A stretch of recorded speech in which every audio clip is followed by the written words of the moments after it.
दोस्तों नमस्कार, मैं हूं संजीत कुमार और आपने देखना शुरू कर दिया है बिहार टीचर पॉइंट। दोस्तों आज बात करेंगे कि नियोजित शिक्षकों का ईपीएफ के बारे में। जी हाँ, नियोजित शिक्षक अगर सबसे ज़्यादा साशंकित हैं, थोड़ा सा संदेह में हैं, तो वो है एनपीएस और ईपीएफ को लेकर के।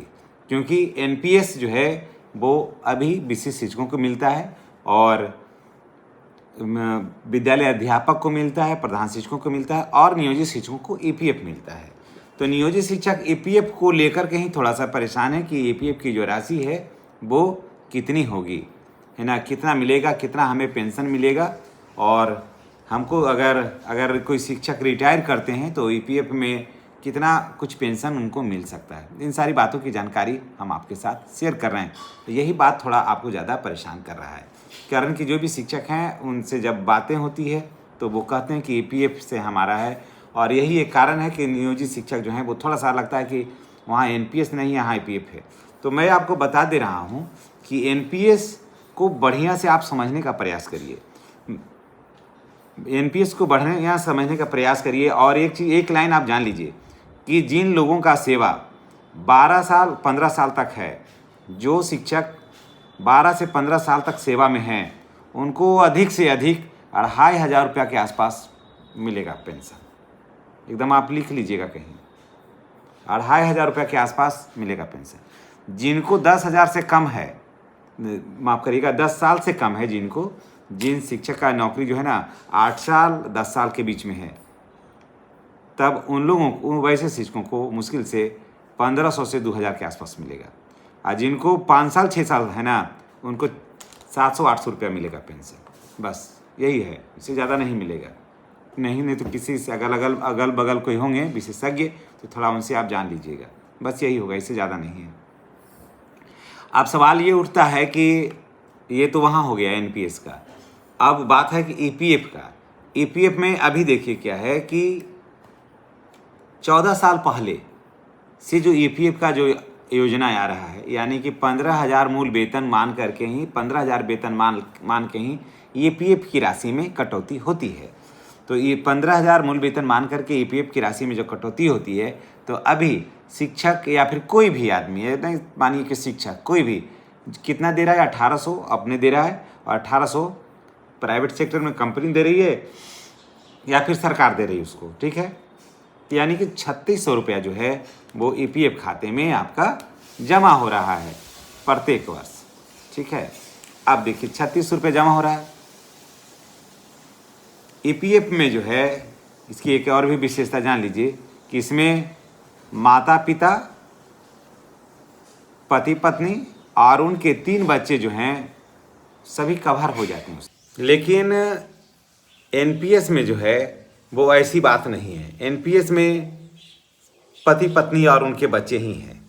अब बात करते हैं कि ईपीएफ में राशि कटता है कम, तो ऐसे में शिक्षक थोड़ा सा परेशान है, क्योंकि कम राशि, देखिए राशि कम कटेगी तो स्वाभाविक है कि बेनिफिट कम होगा।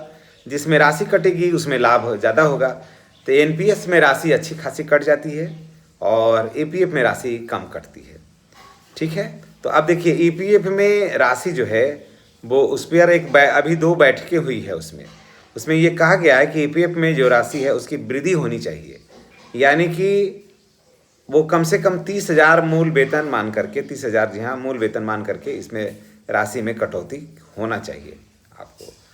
तो इसमें आपको अगर 30,000 मूल वेतन पर है तो आपको 7200 रुपया जो है ईपीएफ में आपका कंट्रीब्यूशन होगा, समझ गए। 3600 आप दीजिएगा, 3600 यानी कि कर्मचारी देगा और 3600 गवर्नमेंट देगी, तो 7200 होगा। तो इसमें आपका अच्छा खासा फिर फायदा हो जाता है, तो फिर ज़्यादा अंतर देखने के लिए नहीं मिलेगा। तो ये बातें जो है वो नियोजित शिक्षकों को थोड़ा कचोटता है कि हमें एनपीएस का लाभ नहीं है।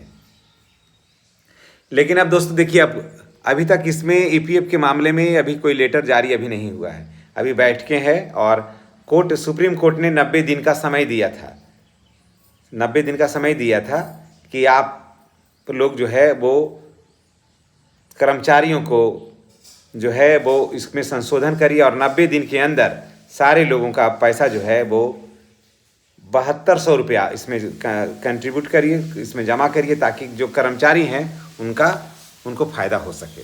तो इसमें देखिए, इसकी एक सबसे बड़ी विशेषता ये है कि इसमें राशि में वृद्धि भी होगी और सुप्रीम कोर्ट का कहना है कि पीछे से, यानी कि जब से इनकी ज्वाइनिंग हुई है तब से ईपीएफ ईपीएफ का लाभ दिया जाए। और कंपनी भी तैयार है, इसमें जो ईपीएफ है वो तैयार है कि हाँ दीजिए, हम भी देने के लिए, मैंने इसका सुविधा देने के लिए हम तैयार हैं। तो इसमें सरकार देखिए इस पर क्या निर्णय लेती है कि वो क्या पीछे से डेट से देती है या नहीं।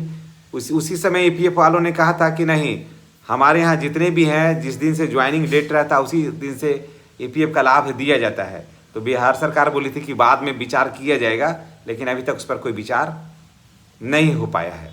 तो चलिए अब देखिए कब से देती है बिहार सरकार, ये तो बात की बात है। लेकिन अब जो है वो आपका जो वेतन है, ये ईपीएफ में जो राशि की जो कटौती हो रही है वो होगा आपका 30,000 मूल वेतन पर, यानी कि आपको 7200 रुपया जो है ना ईपीएफ की राशि में आपकी कटौती होगी। सर का यानी कि सिर्फ शिक्षकों की भी बात मैं कर रहा हूँ, पूरे देश के जो कर्मचारी हैं जो प्राइवेट सेक्टर में भी काम करते हैं और जो ईपीएफ से जो आच्छादित हैं उन सब की बात मैं कर रहा हूँ। अब उनका जो है ना वो अब 3600 नहीं 7200 रुपया प्रत्येक माह जमा होगा। और जब आप रिटायर करिएगा तो मान के चलिए कि आपका उससे एनपीएस से कम इसमें नहीं मिलेगा और इसमें स्थिर हो। उसमें तो आपको मार्केटिंग के हिसाब से, एनपीएस में क्या है डिमेरिट कि वो मार्केटिंग के हिसाब से आपका राशि तय होता है और इसमें ये बात नहीं है, एकदम इसमें स्टेबल रहता है कि कितना मिलेगा। तो ईपीएफ से आपको मैं बता दे रहा हूँ कि अगर आपने सेवा, आपका ईपीएफ के माध्यम से जो है आपका जो सेवा है वो लगभग आपका 15 साल अगर हो जाएगा तो आपको लगभग 5 से 7 हज़ार रुपया जो है ना आपको पेंशन मिलेगा। जिनका ईपीएफ जब से लागू हुआ है तब से लगभग 15 साल जो सेवा दे लेंगे तो उनको 5 से 7 हज़ार रुपया पेंशन मिलेगा। तो चलिए इसी के साथ हम आपसे विदा लेते हैं। नेक्स्ट वीडियो में हमारी और आपकी फिर मुलाकात होगी। चैनल पर नए हैं तो चैनल को सब्सक्राइब करके बेल आइकन को दबाइएगा ताकि वीडियो का नोटिफिकेशन जो है वो आपको मिलता रहे। धन्यवाद।